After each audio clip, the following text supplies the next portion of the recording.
오늘 수업은 카프와 여성이라는 화두라는 제목으로 진행하도록 하겠습니다. 저는 서울대학교 국문과에서 현대문학을 가르치고 있는 손유경입니다.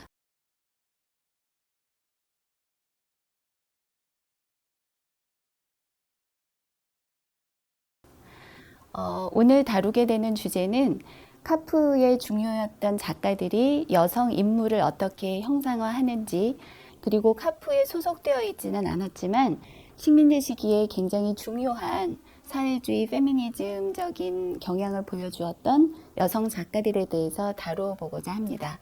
그럼 먼저 차례를 보겠습니다.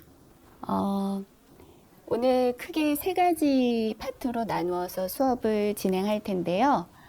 처음에는 이 사회주의 페미니즘이라는 관점에 대해서 설명을 하고 나서 이 사회주의 페미니즘이라는 관점에서 카프의 운동과 소설 작품들을 좀 거리를 두고 바라보게 되면 우리가 기존에 정전이라고 알고 있었던 여러 작품들이 어떻게 상대화해서 관찰할 수 있는지를 알게 될 것입니다. 그리고 크게 두 번째는 이 주변부의 가능성이라는 주제를 가지고 카프의 주류는 아니었지만 새로운 가능성을 가지고 작품을 볼 수 있게 하는 그런 작가들을 좀 살펴보도록 하겠습니다. 세 번째는 이 여성 작가의 성취에 대해서 볼 건데요.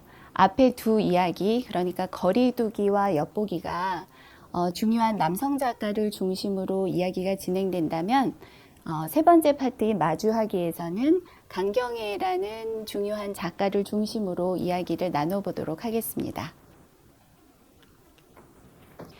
자, 그럼 먼저 이 사회주의 페미니즘이라는 관점이 무엇인지에 대해서 간략히 설명해 드리도록 하겠습니다.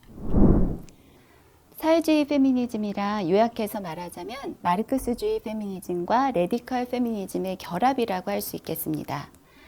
마르크스주의 페미니즘은 계급 해방이 곧 여성 해방을 가지고 온다고 하는 그런 이론이고, 레디컬 페미니즘은 이 레디컬이라는 말에서 알 수 있는 것처럼 여성이라는 고유의 문제가 계급이나 민족이나 다른 문제와 함께 이야기될 수 없다는 좀 더 근본적인 차원의 문제 제기를 했었던 여성주의라고 할 수 있겠습니다.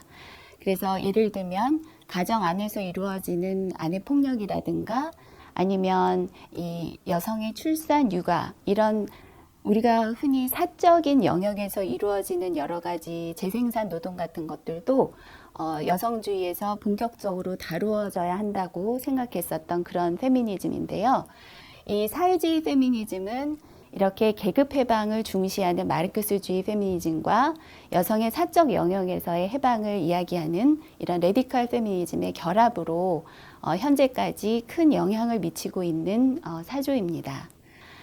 이 남성 지배라는 이 가부장적인 문제를 자본주의로 환원을 하거나, 즉 고전적인 마르크스주의에서는 남성 지배 문제를 해결하기 위해서는 계급 해방을 하면 된다 이렇게 주장을 했었던 것이죠. 그래서 그렇게 자본주의 문제로 환원하지 않고 또 계급 차별을 가부장제의 문제로 환원하지 않는 것, 즉 이 계급 차별의 문제까지도 가부장제의 문제로 보는 것, 이게 바로 고전적 레디컬 페미니즘인데, 이렇게 고전적인 방식의 마르크스주의나 고전적인 레디컬 페미니즘을 둘 다 극복하는 형식으로 나온 것이 사회주의 페미니즘이라고 할 수 있겠습니다.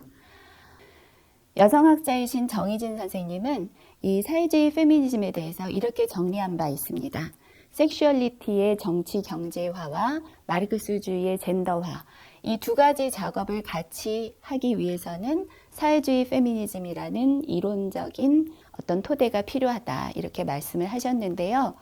오늘 우리 수업에서 카프의 문제를 여성이라는 화두로 다룰 때 갖게 되는 어떤 관점이 바로 이 사회주의 페미니즘이라고 할 수 있겠습니다. 그리고 이 관점이 중요한 이유는 여성에게 자본주의와 가부장제가 어떻게 상호작용을 하면서 이중 억압을 행사하는지를 보여주는 관점이기 때문에 100여 년 전에 식민지 시기 텍스트를 보는 데에도 매우 유효하고 현재를 관찰하는 데에도 아주 중요한 관점이라고 할 수 있겠습니다.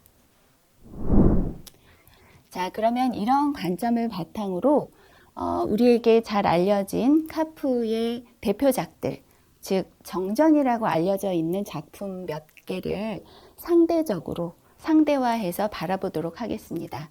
그래서 비판적인 거리두기를 통해서 다시 읽게 되는 이 고전 텍스트가 어떤 것이 될지 한번 보겠는데요. 이제 카프를 공부하다 보면 이기영이라는 작가의 이름을 여러 군데에서 발견을 할 수가 있습니다. 이기영은 한서려와 더불어서 카프 내에서 아주 중요한 리얼리즘 작가로 많이 연구되고 지금까지도 중요하게 다루어지고 있는 그야말로 카프의 대표적인 소설가입니다.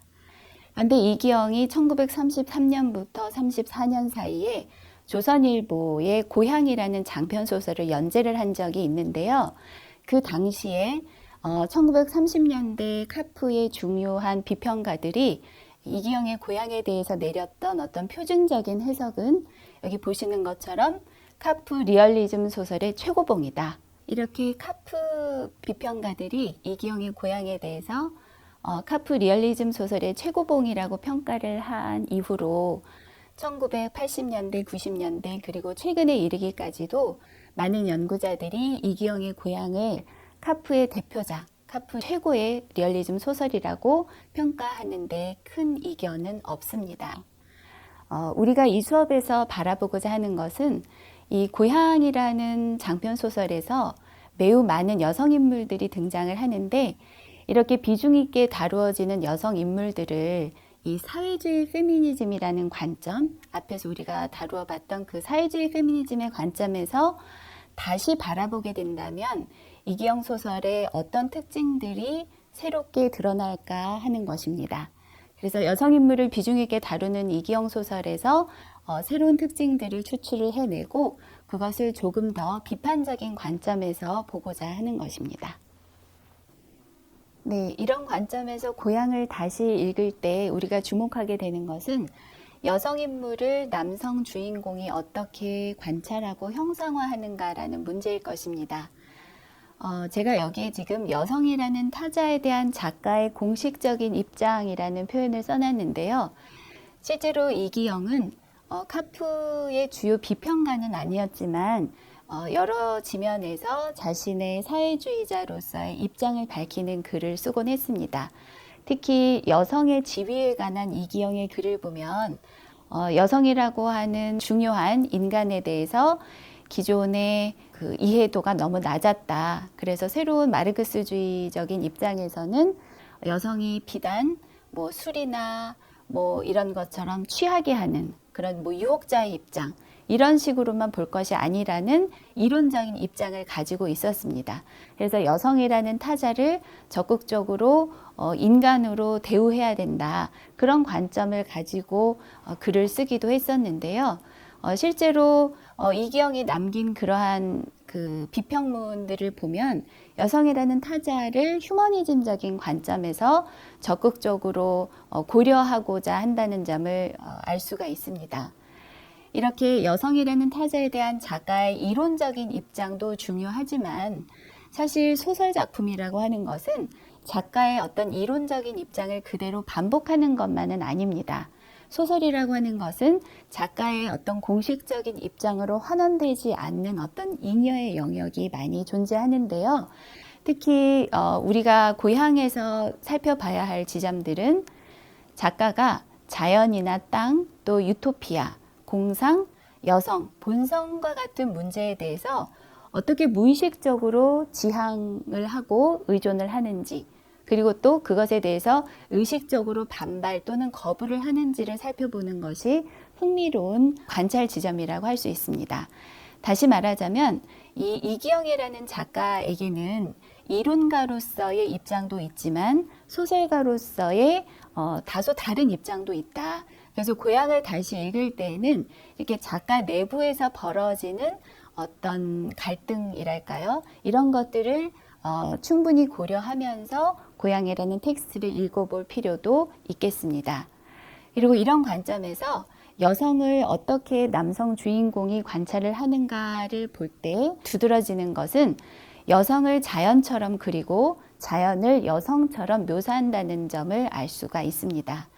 그래서 중요한 여성 인물들, 뭐 음전이라든가 방계나 이런 농촌 여성들에 대해서 주인공인 김희준은 매번 유혹을 느낍니다. 그런데 달빛 아래에서 뭐 달처럼 환한 얼굴에 매혹을 당한다든가 아니면 웃을 때 뭐 누구의 입이 석류알처럼 빛났다라고 하는 등 이 여성과 자연이 매우 근거리에서 아주 여성이 곧 자연처럼 자연이 곧 여성처럼 다루어진다는 것을 알 수 있고 이 과정에서 늘 시선의 주체로 등장하는 것은 남성 주인공인 김희준이라는 것을 꼭 기억할 필요가 있겠습니다. 그래서 이 고향의 서술자가 가지고 있는 어떤 입장을 한마디로 정의를 하자면 탄미적인 리얼리스트다 이렇게 명명을 할 수도 있겠습니다. 리얼리스트란 현실을 있는 그대로 보여주는 양심 있는 심미적인 정직성을 가진 소설가겠죠. 그런데 여기에 탄미적이라는 수식어를 붙인 이유는 주변 대상을 바라보는 관점 자체가 향토적인 에로티시즘의 측면을 강하게 띠고 있기 때문입니다. 그래서 고향의 여성 인물들은 남성과 동등한 위치에서 사랑을 나누는 인간 주체로 그려지지를 않습니다. 바로 앞에서 말씀드린 것처럼 남성을 유혹하거나 남성들이 어떻게 스스로가 극복하지 못하는 형태로 본능적으로 이끌리는 어떤 자연적인 대상으로 그려진다는 것이죠. 그래서 그것에 대해서 이기영이 가지고 있는 입장을 만약에 정리를 해본다면 탄미적이다 이렇게도 말을 해볼 수가 있겠습니다.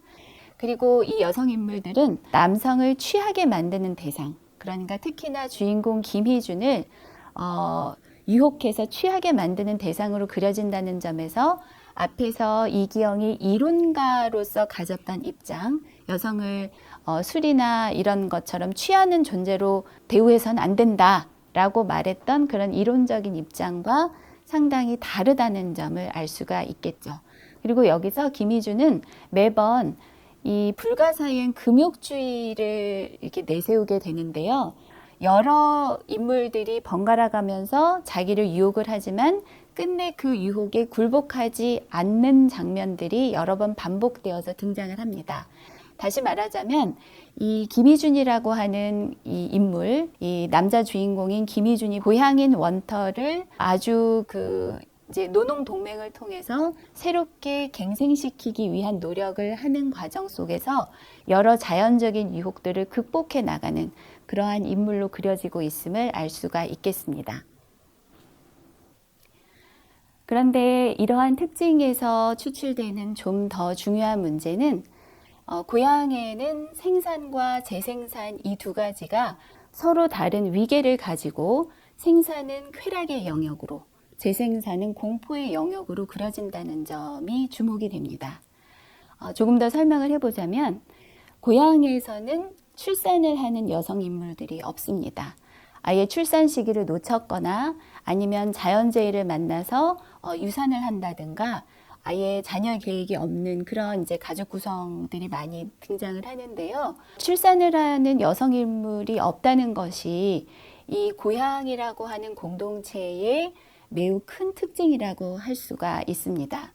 그런데 왜 그러한 일이 발생을 했는지를 조금 더 깊이 들여다보면 이 생산이라는 것, 즉 공장이나 이런 그 일터에서 이루어지는 물질의 생산에 대해서는 카프 작가들이 누구나 다 공유하고 있었던 어떤 생산주의 또는 생산력주의의 영향이라고 볼 수가 있겠습니다. 그래서 생산을 위해서는 여성의 재생산이 오히려 공포스러운 것으로 다가오는, 그래서 여성이 생산을 하는 경우에는 굉장히 건강하고 그렇게 그려지는 반면에 재생산 영역에 있어서는 재생산의 공포심을 여성 스스로도 느끼고 또 실제로 재생산이 전혀 일어나지 않는다는 점이 이 고향 서술의 특징이라고 할 수 있습니다.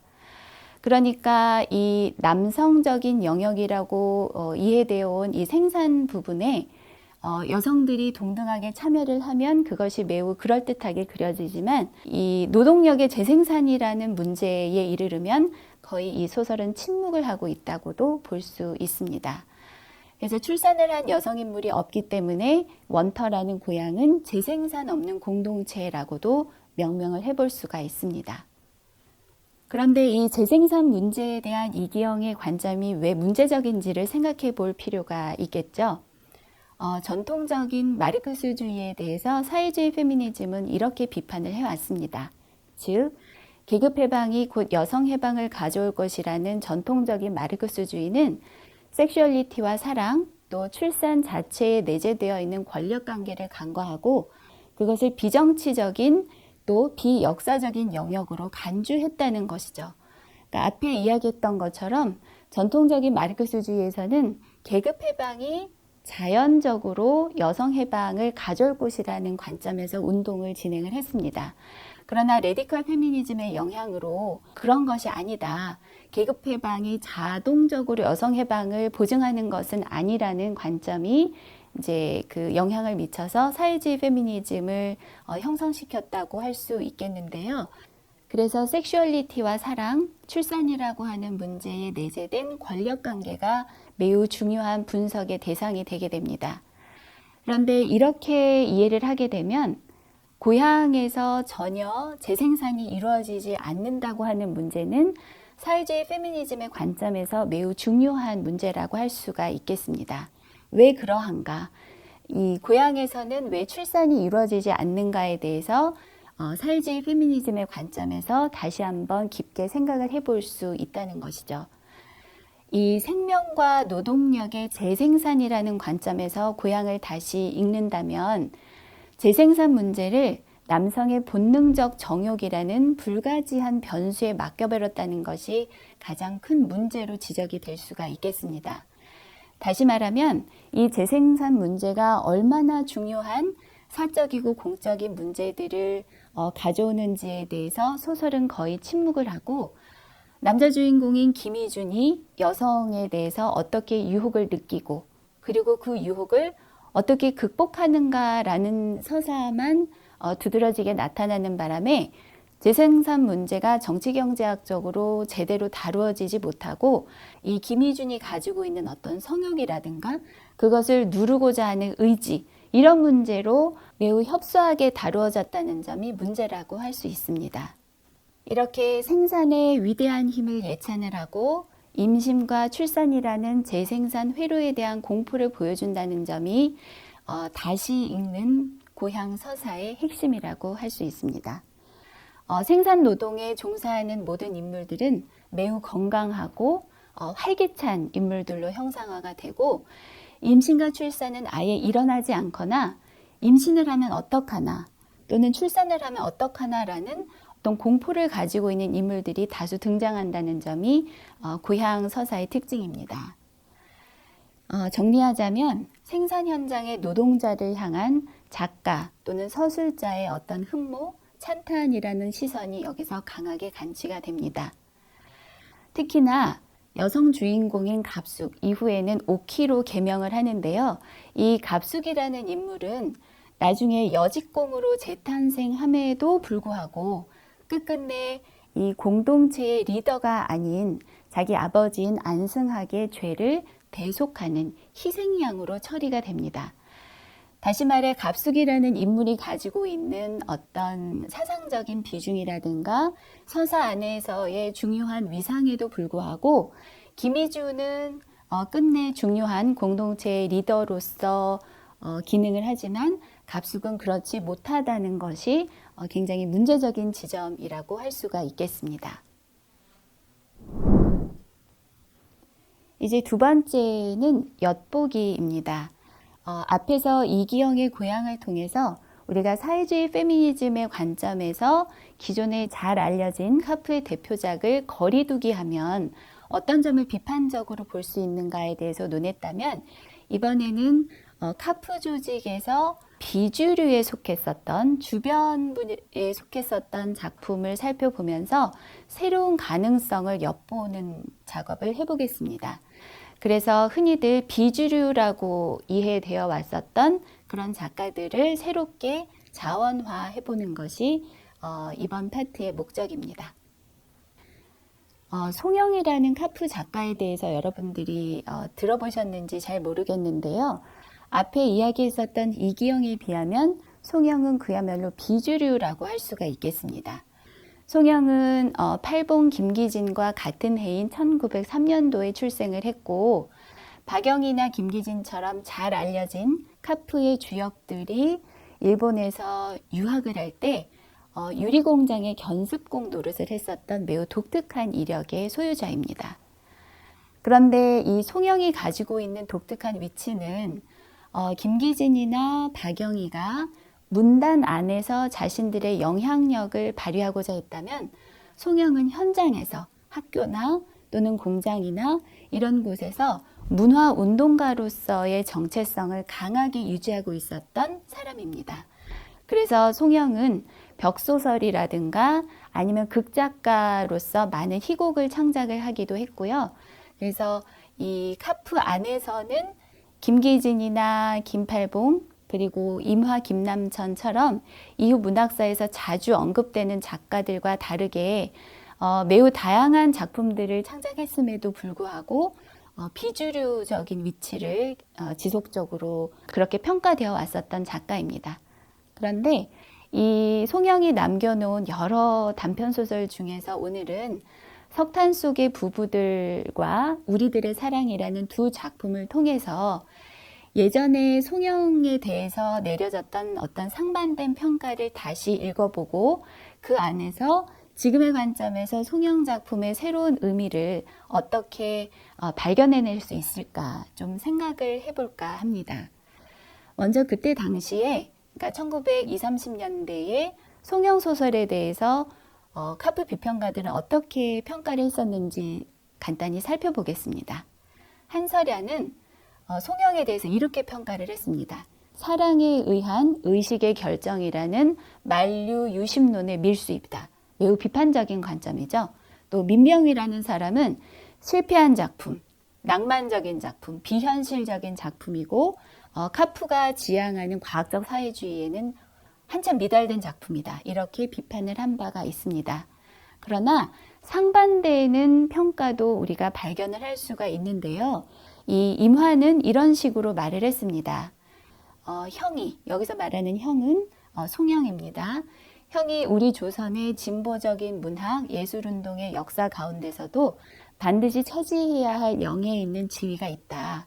불행히도 신경항파 문학을 구성하는 양대 예술적인 조직적 부분의 하나이고, 또 이곳 문화 영역 안에 가장 일찍이 경향성의 깃발을 올린 이 형과 송영과 이후를 중심으로 한 염군사 그룹의 임무와 위치는 아무 데서도 정당한 평가를 받지 못했다. 이런 식으로 송영을 고평을 했습니다.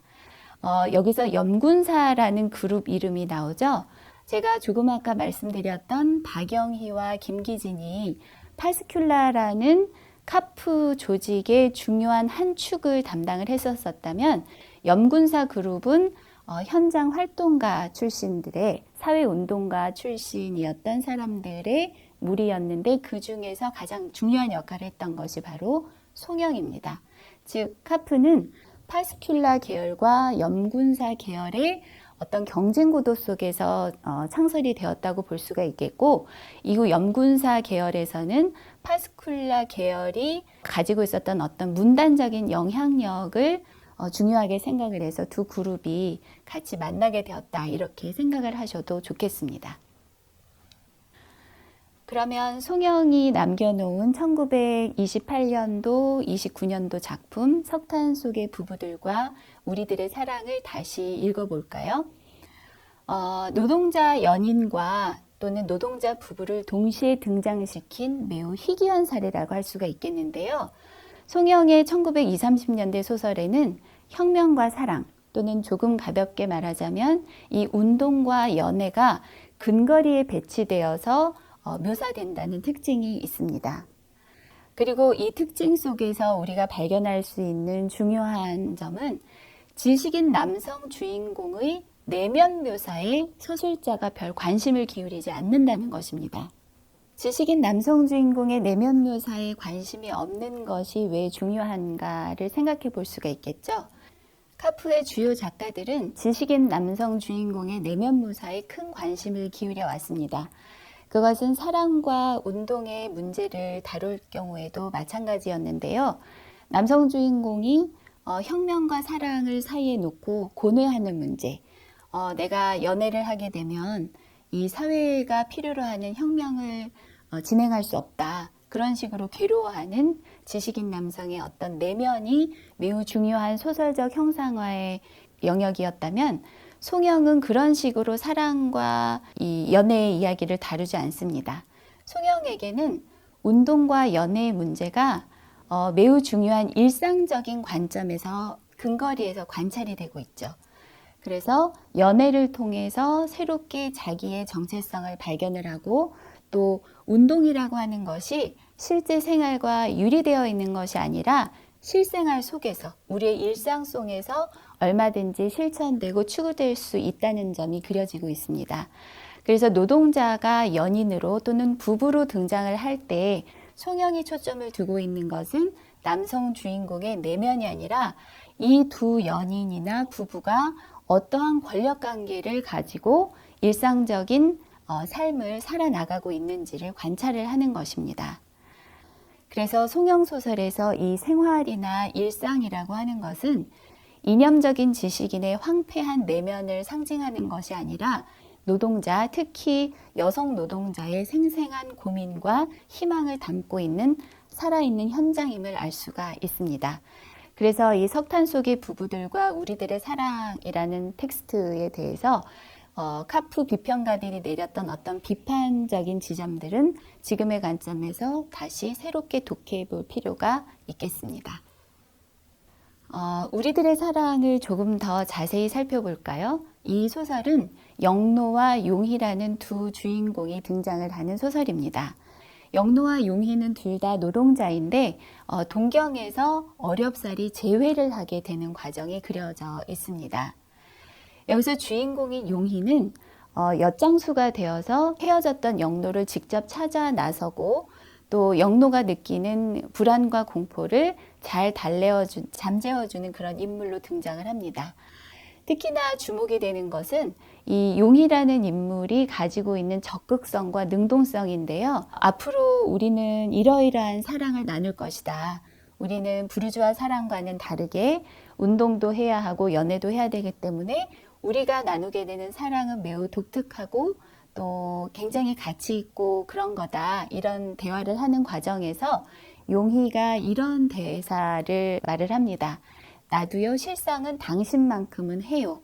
이러한 대사는 어떤 맥락에서 나왔냐면, 뭐 이렇게 약한 소리를 하느냐, 이런 식으로 이제 영노가 얘기를 하니까 나도 너보다 약하지 않다. 착각하지 말아라. 이런 식으로 또 대화를 나누기도 하고요. 그래서 전반적으로 소설을 더 자세히 살펴볼 수는 없지만 전체적으로는 이 여성 노동자의 시선과 욕망이 초점화되어 있음을 알 수 있습니다. 이 점이 중요한 이유는 조금 아까 우리가 살펴봤었던 이기영의 고향에서는 이 주변을 살펴보는 시선이 김희준의 시선이 거의 유일했었죠.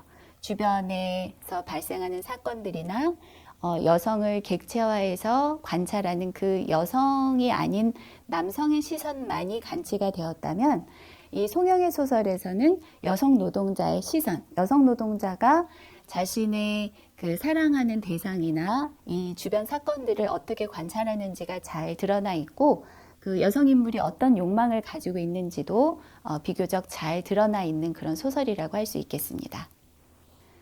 두 번째로 석탄 속의 부부들을 조금 더 자세히 살펴볼까요?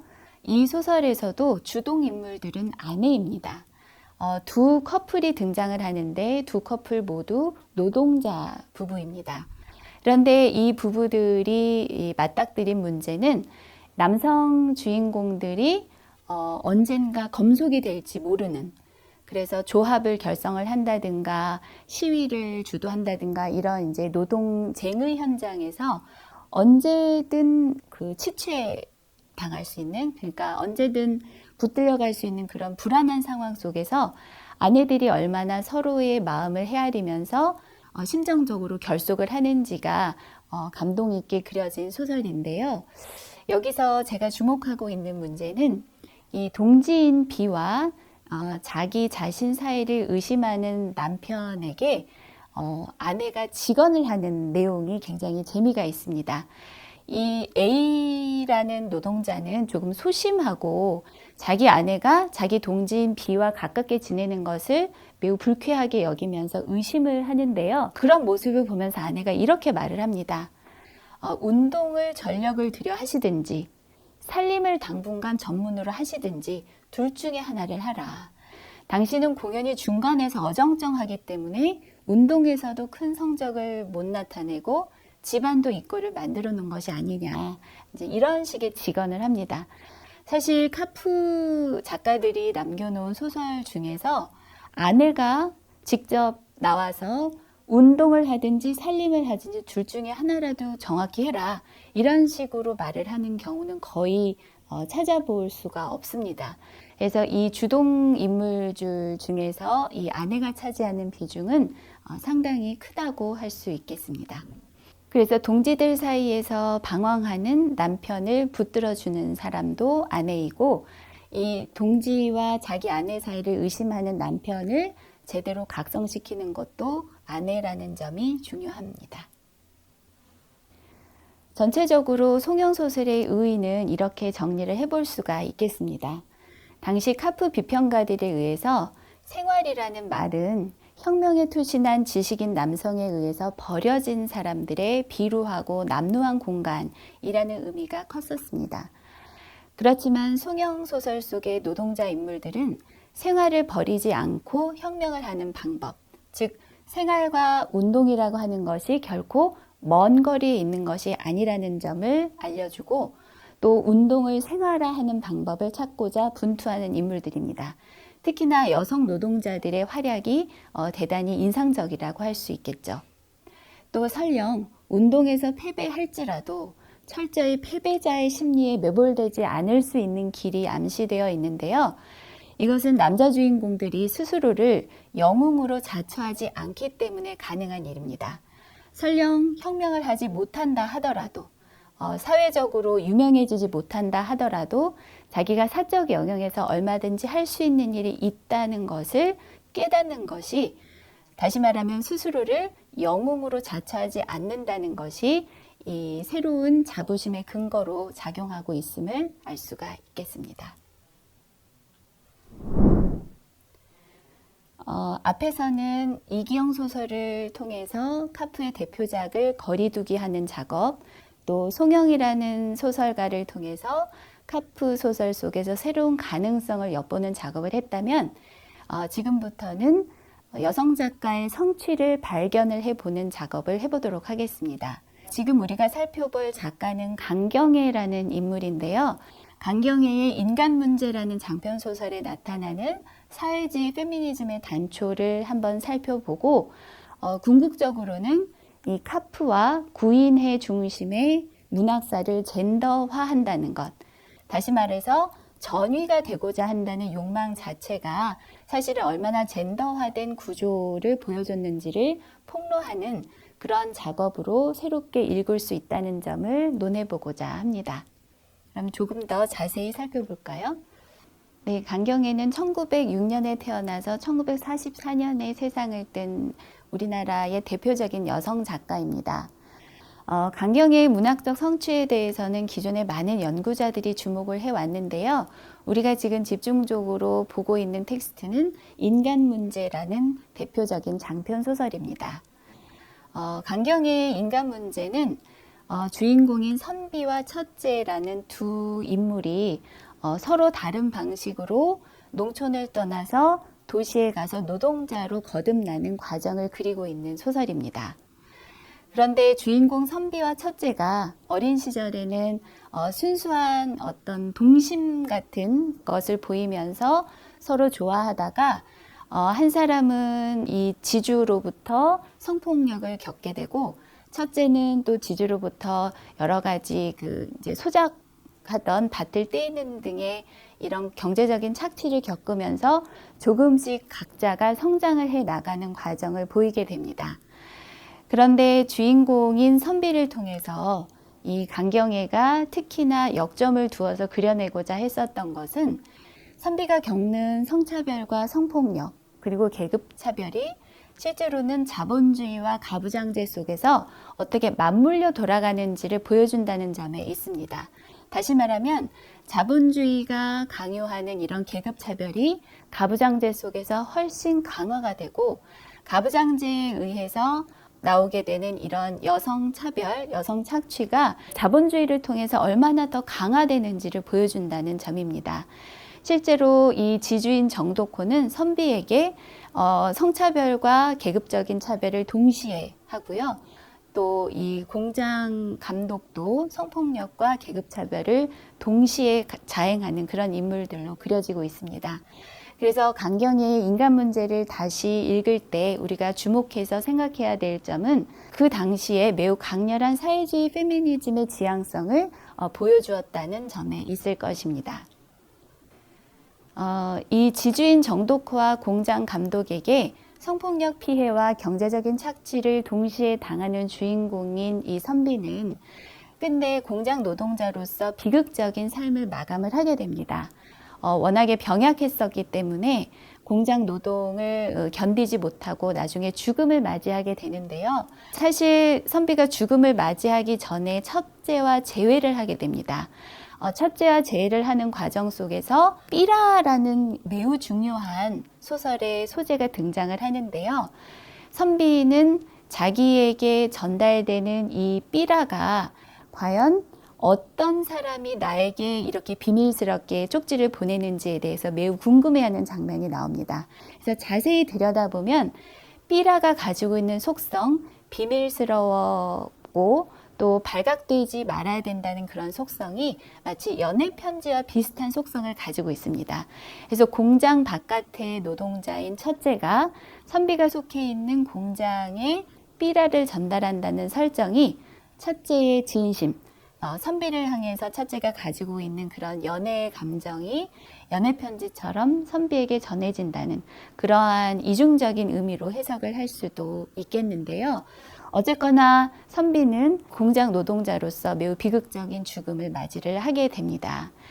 그러나 단순히 이러한 장면을 여자 주인공의 어떤 순환사다 이렇게만 읽을 수는 없다는 점이 중요합니다. 다시 말해 가부장적인 억압과 경제적인 억압이 동시에 가해지고 있고 전자가 후자를 그리고 후자가 전자를 훨씬 더 강화한다는 점이 핵심입니다.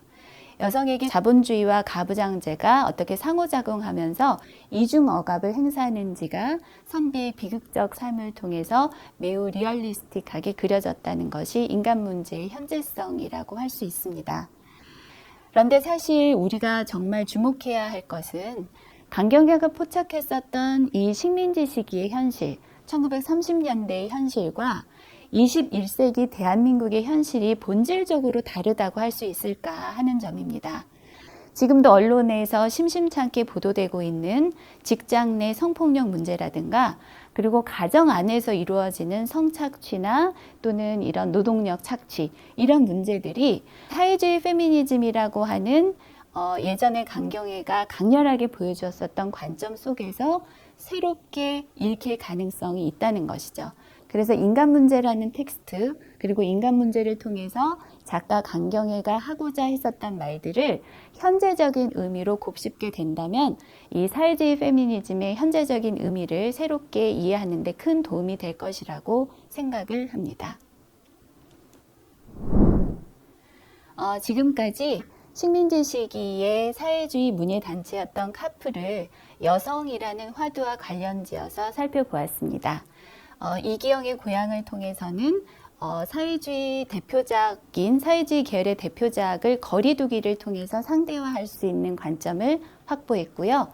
송영소설을 읽으면서는 그 당시에 매우 상반된 평가를 받았던 작가에 대해서 새로운 가능성을 엿보는 작업, 그리고 마지막으로 강경애의 인간 문제를 통해서는 여성 작가의 성취를 통해서 지금 우리가 맞닥뜨리고 있는 문제를 어떻게 풀어낼 수 있는가에 대한 시사점을 찾아낼 수 있었습니다. 지금까지 수업을 들어주셔서 감사합니다.